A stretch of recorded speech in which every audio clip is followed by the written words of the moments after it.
네, 안녕하세요. 에이펙 회의에서 바이든을 만난 시진핑이 또 미국 기업가들을 만난 시진핑이 사실 납작 엎드렸습니다. 오늘 그 같은 사정을 알아보고 이 시진핑 같은 유형의 인간들, 다시 말하자면 중국 공산당 지금 현재의 최고 상층부의 인간들, 이 인간들은 어떤 합리적인 판단을 하는 게 아니라 지금 상태가 주먹을 보여줘야 말을 듣는 것 같습니다. 오늘 그 같은 사정을 좀 짚어보도록 하겠습니다. 시진핑의 이 발언을 보면요. China is ready to be a partner and friend of the United States. China never bets against the United States and never interferes in its internal affairs. China has no intention to challenge the United States or to unseat it. Instead, we will be glad to see a confident, open, ever-growing, and prosperous United States. Likewise, the United States should not bet against China or interfere in China's internal affairs. Whatever stage of development it may reach, China will never pursue hegemony or expansion and will never impose its will on others. China does not seek spheres of influence and will not fight a cold war or a hot war with anyone. 네. 저 정도 이제 발언을 하면 사실 거의 납작 엎드린 얘기죠. 전쟁 안 벌입니다. 네. 국방장관 사이에 핫라인 열겠습니다. 펜타닐 마약 원료 차단할게요. 오죽하면은 이 CBS 같은데 여기 좀 그런 데죠. 많이 좀 왼쪽스러운 데죠. 여기도 결국 군사 대화 제도화. 이게 상당히 좋게 봐준 건데 이게 미국이 계속 요구한 거죠. 국방장관 사이에 핫라인 열어야 된다. 안 그러면 자꾸 너희 와서 들이받으려 그러는데 너희 그러다 우리가 진짜 패는 수 있어. 미국이 이제 그 요구를 해왔는데 중국이 이야기를 안 듣고 있었죠. 그리고 요새는 또 리샹풍과 국방장관을 날린 상태라서 이제 새로 국방장관 들어오면 핫라인이 열리겠죠. 펜타닐 마약 원료 이거 수출한다는 게 이게 말이 됩니까? 예, 아무튼 간에 전쟁을 안 벌리겠다. 이 정도까지 얘기가 나올 정도면 정말 궁색하게 몰린 거죠. 그래서 이제 이게 도대체 어떻게 돼서 이런 상태까지 갔나? 예, 그 과정을 살펴보기에 앞서서 세뇌 탈출 자유구독료 부탁 말씀 잠깐 올리겠습니다. 아시다시피 세뇌 탈출은 광고가 잘 붙지 않습니다. 붙더라도 천천히 붙는 경향이 있습니다. 도와주시면 보다 좋은 컨텐츠로 찾아뵙는데 커다란 힘이 되겠습니다. 감사합니다. 이 중국이 이해하는 유일한 언어는 주먹입니다. 이게 이제 이제 말을 하자면 경제적 상황이나 여러 가지 형세로 보면 중국이 미국이 주도하는 또 서방이 주도하는 세계 질서에 들이받을 군번이 아니거든요. 에너지와 식량을 거의 대부분 많이 수입하고 그 다음에 기술과 원부자재와 자본을 서방이 주도하는 세계 질서로부터 공급받고 있고 또 그렇게 해서 만든 제품을 서방이 주도하는 세계 시장에 내다 파는 그리고 그런 식으로 해서 지난 30-40년 동안 전 세계 어느 나라보다 더 많은 혜택을 누려온 가장 많은 혜택을 누려온 나라인데 이게 그 시스템에 대해서 대가리를 들이박는다?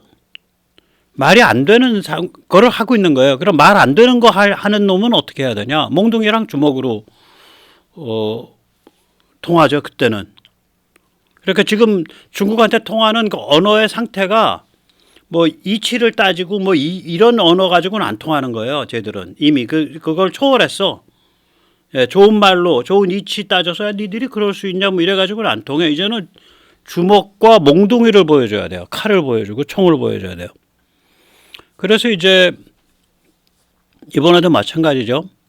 저는 이번에도 경제적인 것 때문에 무릎 꿇었다고는 안 봅니다.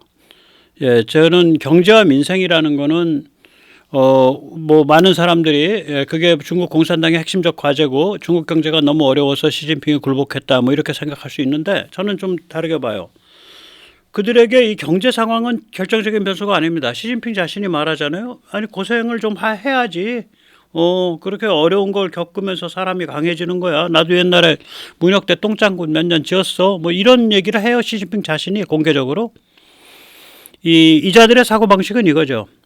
어렵다는 건 뭐 참으면 되는 거야. 뭐 인생이 그런 거지. 고난의 행군이라는 게 있잖아.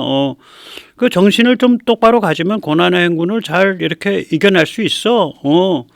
고난의 행군을 못 참겠다, 참지 못하겠다 이렇게 날뛰는 놈들이 가끔 있긴 하지. 그런 놈들은 패거나 가두거나 죽이면 돼. 중요한 거는 우리가 미국과 맞짱 뜰 수 있는 전쟁 능력, 군사력을 갖추는 거야. 뭐 이거죠. 지금 중국 군사력을 거의 한 6천억 달러쯤으로 보거든요. 왜냐하면 공식이 한 2,500억 달러 되는데 비공식적인 거 해서 6천억 달러가 넘는 걸로 봅니다. 미국의 거의 3분의 2 정도로 보고 있어요. 뭐 어마무시한 짓을 저지르고 있는 거죠. 네. 그래서 이거는 이 중국이 이해하는 유일한 언어가 이제 주먹이 돼 있는 거예요. 왜냐면 이게 맑게 알아들을 놈 같았으면 이 일을 안 벌리지. 지금 이 상태를. 그러니까 미국과 서방이 주도하는 글로벌 질서 및 세계 시장 체제에 대해서 안 들이봤죠. 그러니까 이미 그걸 경지가 그걸 이미 초월한 경지에 있다고 이렇게 봐야 됩니다. 네. 그런데 이제 그래서 이제 시진핑이 뭐 에이펙에 오냐 마냐 할 때 미국이 이제 주먹을 딱 두 개를 보여줬죠. 하나는 뭐냐, 미 국방부가 B-61 중에 좀 큼직한 애 있어요. 예, 모드 7, 그러니까 제7형, 예, 제7형을 제13형으로 고치겠다. 근데 그 제13형은 그러니까 수정하겠다. 한 발 수정하는데 한 200억 원 듭니다. 제13형은 뭐 이렇게 땅속을 파고 들어가서 터지죠. 이건 12형인데 12형과 형체가 똑같은 거예요. 13형은 12형과 13형이 다른 건 모드 12와 모드 13이 다른 거는 폭발력이죠. 모드 12는 최대 폭발력이 5만 킬로 정도 됩니다. 그러니까 50KT, 50킬로, 5만 톤, 그러니까 5만 톤이죠. 5만 톤 최대 폭발력이 그러니까 50KT, 킬로톤. 그런데 모드 13은 최대 출력이 360, 350KT예요. 그러면 이게 이렇게 땅속을 돌면서 파고 들어가서 터지기 때문에 그 지중 충격파, 그라운드 샥 이펙트라는 걸 일으킵니다. 그래서 그것 때문에 그라운드 샥 이펙트 때문에 지표에서 폭발하는 것 대비 지중 구조물에 관해서는 파괴력이 20배쯤 높아요. 그러니까 이제 뭐 시진핑의 지하 방카, 군부대의 지하 방카, 그 다음에 주요 군사 시설과 핵무기 사일로, 이 지하 시설을 지금 중국이 어마무시하게 짓고 있거든요. 그런 지하 방카에 대해서는 이거 350KT짜리로 세팅해서 터뜨리면 이 땅 표면에서 7메가톤 원자탄 터진 거랑 같은 효과예요. 그러니까 싹 다 무너진다는 얘기죠.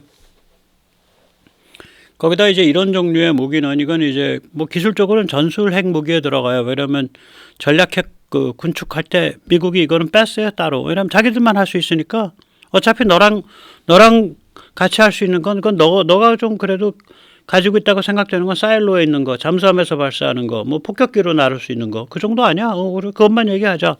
이건 뒤로 다 빠져 있었던 거예요. 얘를 미국이 한 2,000발 갖고 있죠. 한 2,000발 갖고 있습니다. 이건 전략 군축에도 안 들어가요. 근데 만약에 스텔스로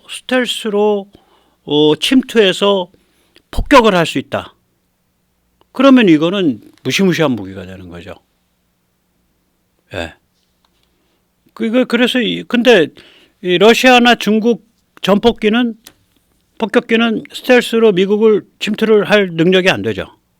근데 미국은 그걸 침투할 능력이 되죠. 너 죽을래 이거지.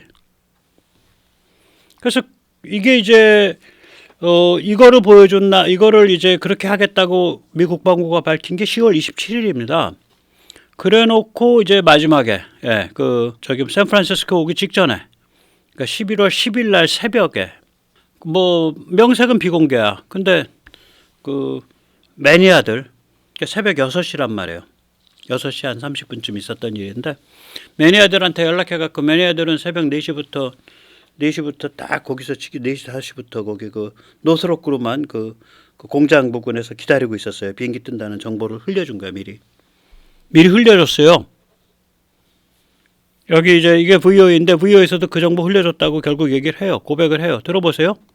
비공개로 진행된 비행 테스트는 이날 오전 6시 51분 캘리포니아주 팜데일의 노스럽 그루먼 공장에서 이뤄졌다고 로이터 통신이 목격자들의 증언을 토대로 보도했는데요.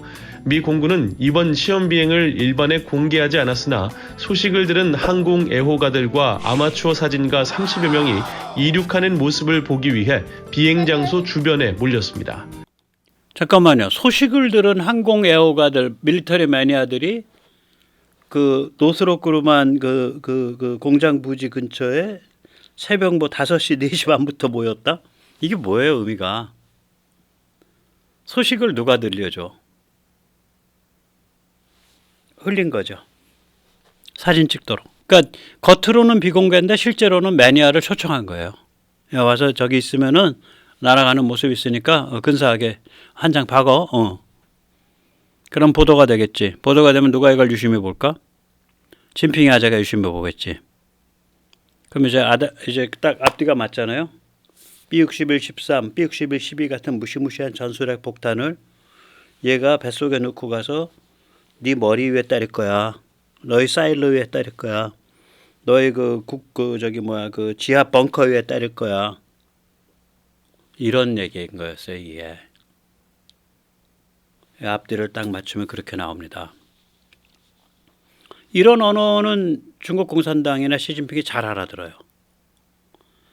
여기서 잠시 이제 전에 말씀드렸지만 저는 이걸 자꾸 이제 그 스텔스 폭격기라고 하기를 좀 저는 꺼려해요. 그러니까 이거 이제 스텔스 폭격기 그 저기 어디야 그 B2를 이은 거다 뭐 그렇게 얘기를 하죠. 근데 저는 좀 꺼려합니다.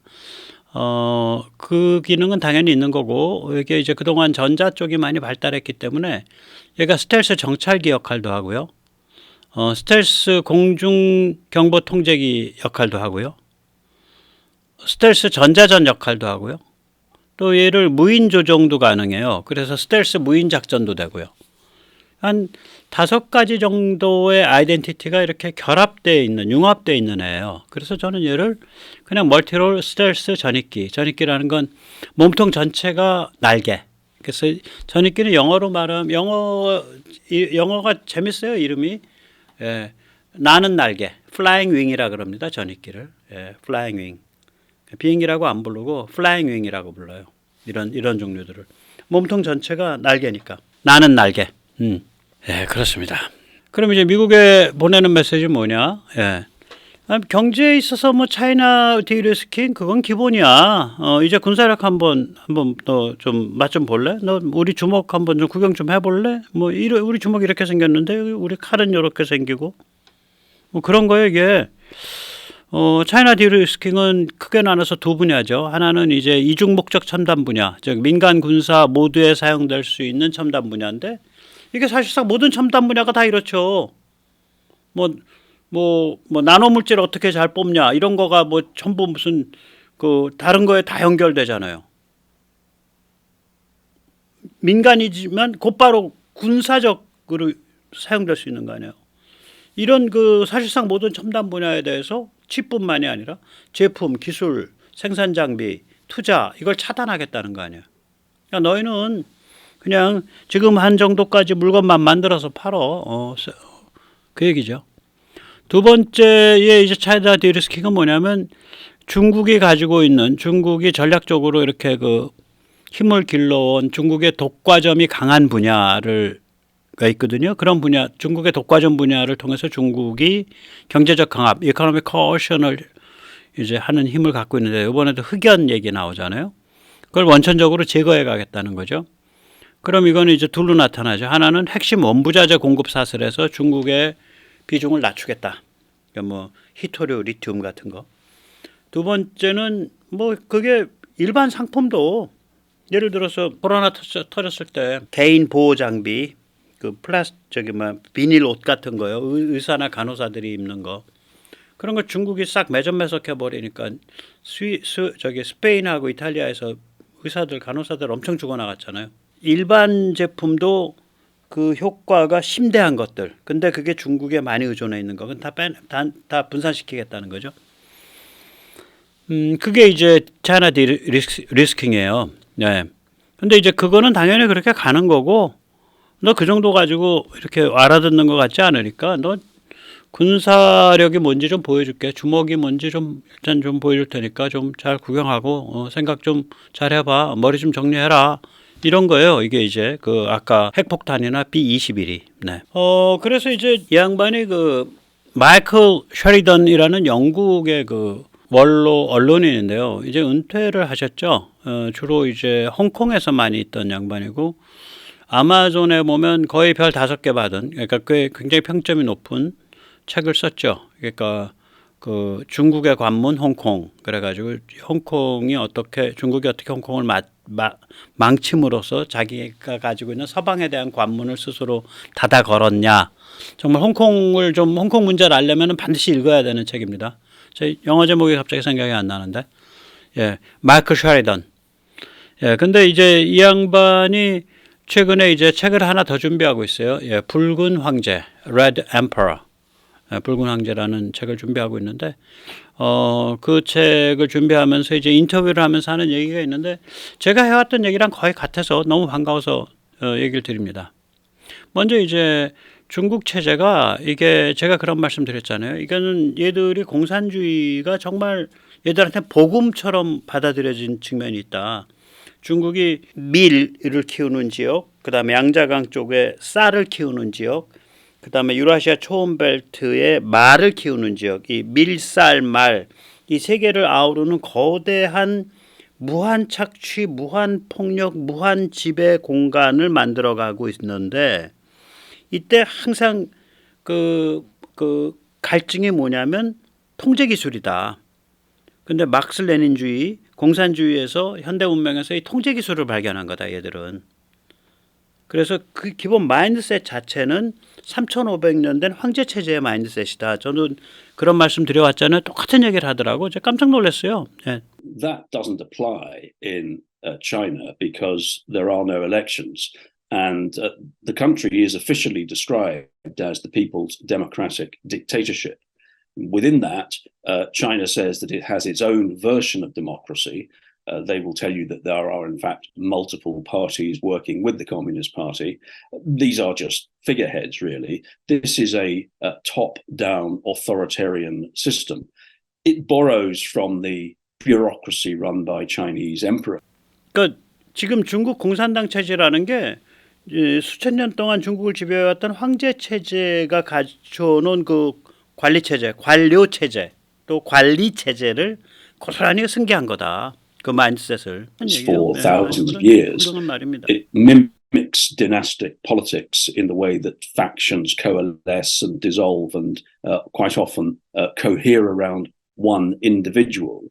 In researching this next biography of Xi Jinping, I'm really struck by how the edifice of the Chinese communist state is actually borrowing from very, very old structures. It is copying imperial institutional methods. In fact, the very latest Chinese official magazines and journals are reporting speeches and seminars in which they discuss what they call the very excellent and ancient Chinese civilization and how it has refreshed Marxism-Leninism. 예, 그러니까 이게 얼마나 웃겨요. 그 중체 서양 뭐 이런 거 떠들었잖아. 그러니까 중국을 본으로 삼고 서양의 과학기술 문명을 용으로 삼는다. 그 중국의 본을 지키고 그 중체 서양 이런 거 주장하는 엉터리들 많았잖아요. 이제 그 꿈이 실현된 거지. 중체 말해용이지. 중국을 본질로 삼고 막스 레닌주의를 껍질로 삼아서 중국의 본질을 다시 회춘시킨다. 이런 얘기들을 하고 있다는 거예요, 지금. 중국 그 지식인들이라는 것들이 3, 4, 5 모여서. 중체 서용이네. 중체 마용, 중체 레용. 마는 마르크스, 레는 레닌. 중체 마레용. 중체 마레모용. 마르크스, 레닌, 모택동. 웃기는 놈들이죠. 예. 예. 그리고 이제 저도 이제 항상 이게 문제거든요. 이게 이제 퀘스천 마크인 거죠.